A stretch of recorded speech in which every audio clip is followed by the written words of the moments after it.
Le temps est maintenant arrivé où tout, ce n'est qu'une agglomération du péché. Une petite femme chez elle essayant de prendre soin de ses enfants et son mari quelque part dehors, buvant, la bouche est devenue rouge et tu ne donnes rien à la maison.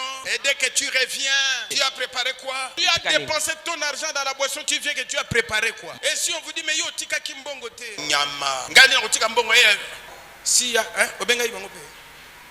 Ils sont là, les gens sont là. Si vous ne voulez pas vous repentir, la vie sera toujours compliquée comme ça. Dieu est la solution. Et pour terminer, quand on se marie, c'est pour que toi et elle, un jour, que vous serez au ciel. On ne se marie pas pour qu'un jour, non.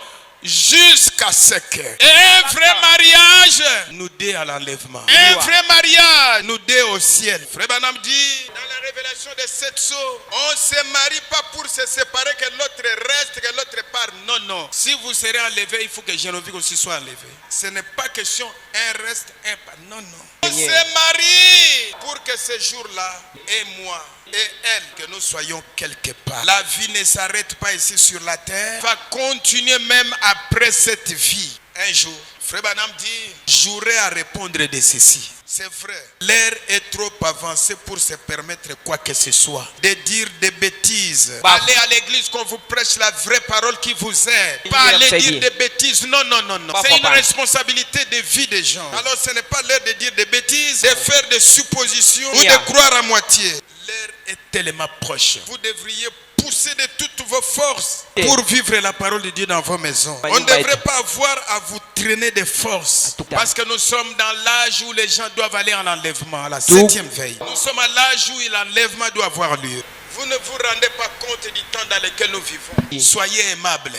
Soyez aimables. Aimez Jésus. Et Jésus est la parole. Soyez simples. Ne cherchez jamais à résoudre quoi que ce soit. S'il y a un problème qui arrive dans votre vie, regardez la parole de Dieu. Qu'est-ce que Dieu a dit? Ne cherchez pas à résoudre les problèmes sans Dieu. Branham dit, j'ai une épouse que j'aime. C'est Meda. Je ne l'aurais pas épousée si Dieu ne l'avait pas dit de le faire. Et vous savez comment ça s'est passé. Et elle est en prière. Et moi aussi. Je pense que vous aviez prié.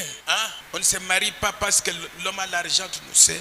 Vous devez amener la chose dans la prière. Parce que nous sommes dans un temps d'incertitude. La femme était dans la prière, l'homme était dans la prière. Et alors il m'a dit exactement quoi faire. Il lui a dit, épouse-la. Le moment précis où je devais le faire, c'est une femme merveilleuse. Il y a des hommes ici qui ne savent pas dire de bonnes choses à leurs femmes. Pourquoi? Chaque jour, nyama, imboa. Si votre femme est imboa, donc vous êtes aussi chien. Sinon, c'est un mariage contre nature. L'homme doit prier et la femme aussi doit prier avant de s'engager. Frère Branham dit à ce moment, il est 8 heures chez nous. Elle est probablement en train de prier à ce moment. La prière doit être la vie d'un chrétien. Maintenant, remarquez, un jour, elle m'a dit, Bill, je voudrais juste te poser une question au sujet du ciel. Frère Branham dit, j'ai dit très bien, Meda, qu'est-ce que c'est? Elle a dit, tu sais que je t'aime. La femme lui dit, tu sais que je t'aime. Frère Branham dit, j'ai dit oui. Tu sais que parce que la première épouse était Hop, elle était rentrée à la maison. Alors elle a épousé Meda. Maintenant Meda dit, tu sais que Hop aussi, elle t'aimait. J'ai dit oui. Et elle a dit, bon, je ne pense pas que moi, je serai jalouse. Elle a dit, mais Hop l'était. Et elle a dit, maintenant quand nous arriverons au ciel, tu as dit que tu l'avais vu là-bas. Quand nous serons au ciel, j'ai dit, oui, elle y était. Vous devez vous rassurer que votre femme sera au ciel. Si vous voyez votre femme pleine de mondanité, aidez-la avec la parole. Frère Branham est allé au ciel, il a vu sa femme déjà au ciel, celle qui avait précédé.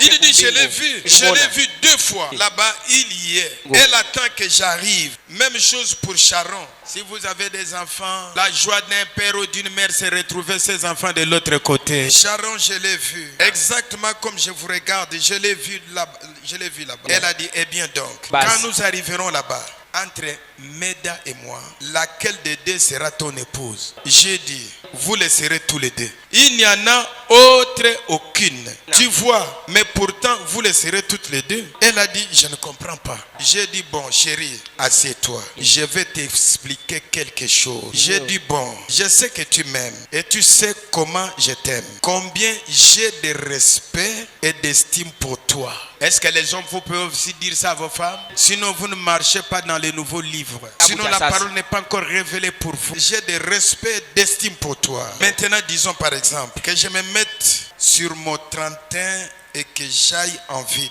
Et qu'une petite prostituée, vraiment jolie, arrive et qu'elle me saute au cou en disant, oh, comme je vous aime, et qu'elle se mette à se pendre à mon cou, à me serrer dans ses bras. Qu'est-ce que tu en pensais? La femme dit, je pense que je n'aimerais pas beaucoup ça. Et j'ai dit, je voudrais te demander quelque chose. Est-ce que qui aimes-tu le plus? S'il devait y avoir une confrontation, moi et le Seigneur Jésus, qui tu aimes le plus? Maintenant, on est en famille, là on parle. Entre moi et Jésus, qui tu aimes plus? Entre moi et la parole, qui tu aimes plus? Entre ton mari et Christ, qui tu aimes plus?